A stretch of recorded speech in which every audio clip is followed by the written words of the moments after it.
Pendant ce temps-là, Pedro prospecte des rochers situés à environ 50 mètres de là, où il y a parfois des mouvements de poissons. Certains de ces mérous sont si astucieux que, malgré les ruses de Sioux déployées par le chasseur, il y a peu de chances qu'ils se laissent capturer. Pedro aperçoit un petit mérou, très méfiant, qui se cache rapidement lorsqu'il voit la lumière de la torche électrique. Il faut être très attentif, car le mérou domine parfaitement l'art du mimétisme, et seule la pratique pourra nous aider à le distinguer du fond.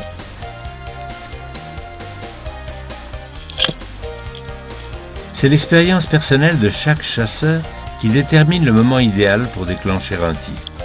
Face à sa proie, le chasseur sous-marin apprend à anticiper les réactions du poisson et à tirer au bon moment. Il faut libérer la flèche du corps du poisson, uniquement si on est sûr de pouvoir le contrôler ou si on a vérifié qu'il est bien mort.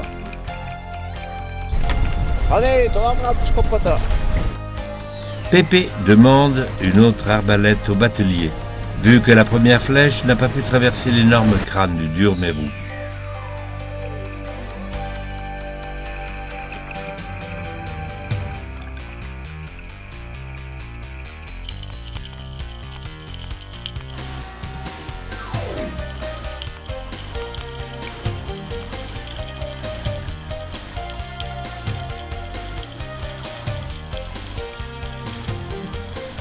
De retour sur la dalle, Amengual déclenche son deuxième tir et sort le mérou à l'extérieur en tirant fort sur la première flèche qui, mal enfoncée, se décroche instantanément.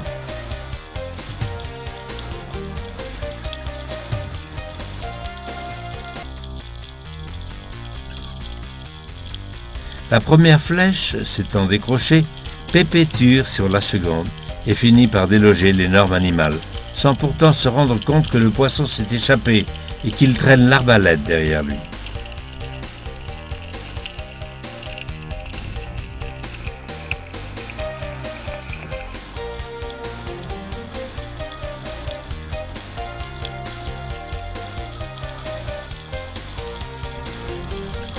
Le mérou est mortellement blessé, mais son instinct de survie le pousse à rejoindre son refuge. La flèche l'empêche de se glisser à l'intérieur et il se débat en vain à l'entrée du trou. Tony, où est Pedro? Il est allé prospecter d'autres trous de l'autre côté.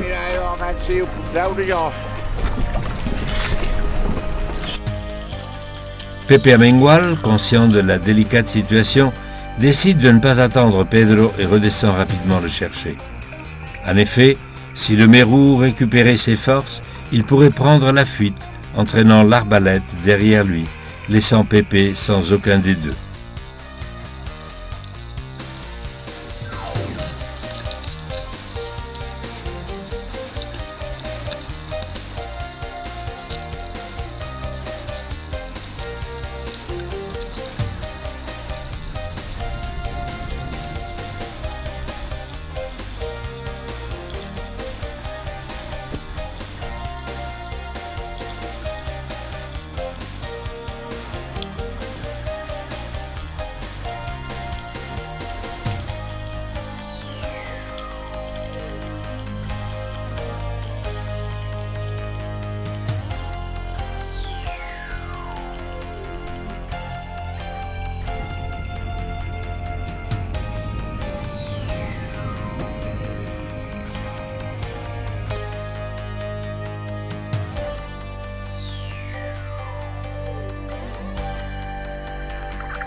Pépé, fatigué par l'effort, mais satisfait de la capture de cet énorme exemplaire de 25 kg, le passe au batelier qui le hisse à bord.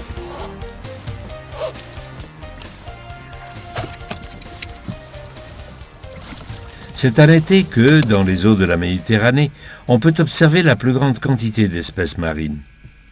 On rencontre assez souvent des méduses, comme celle-ci, dont les couleurs et les mouvements harmonieux nous invitent à la contempler pendant quelques minutes.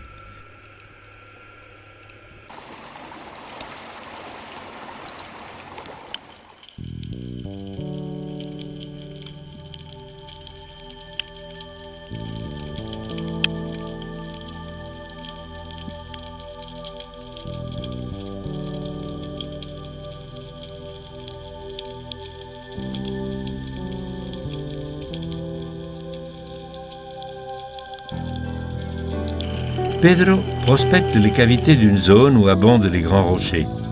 Ces sites sont très propices à la rencontre de mérous, même si, en général, ils ne sont pas de grande taille.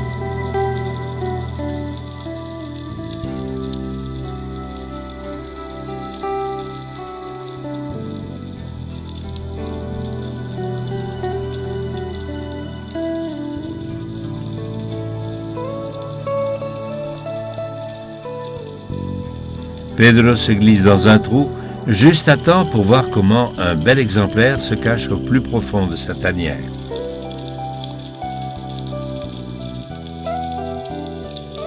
Ces images témoignent des difficultés que comporte parfois la capture d'un de ces poissons.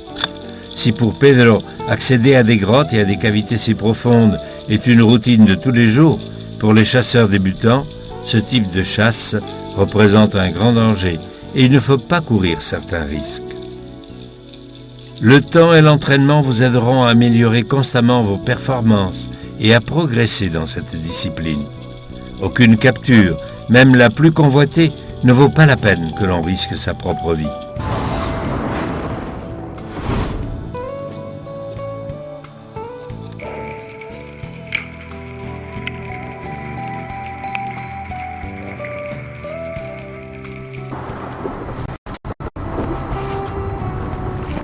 Une fois la bouée installée et le souffle récupéré après sa longue apnée, Pedro est prêt à extraire le mérou de sa tanière.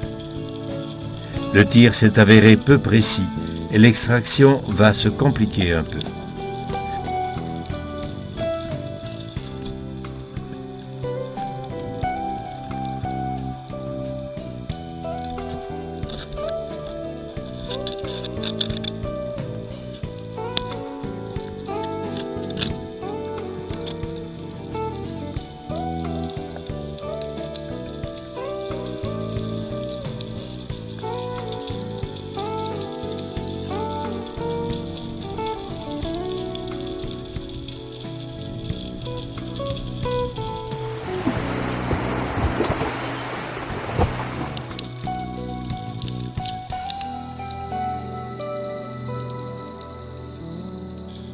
Lorsqu'on repère un mérou en pleine eau, on peut essayer de le capturer à la coulée, en nous laissant tomber sur lui, cherchant l'angle de tir le plus favorable. Certains mérous sont méfiants et rejoignent l'entrée de leur cachette, tout en surveillant de très près le chasseur qui s'approche d'eux. Lorsqu'ils se trouvent dans un trou sombre, les mérous se sentent en sécurité et croient que le chasseur ne les voit pas. Il faut apprendre à déterminer le moment idéal pour déclencher un tir et ne tirer que si l'on a une cible nette à un endroit vital. Il convient de tirer lorsque l'animal est de face et, si possible, viser les yeux, le point le plus vulnérable du mérou.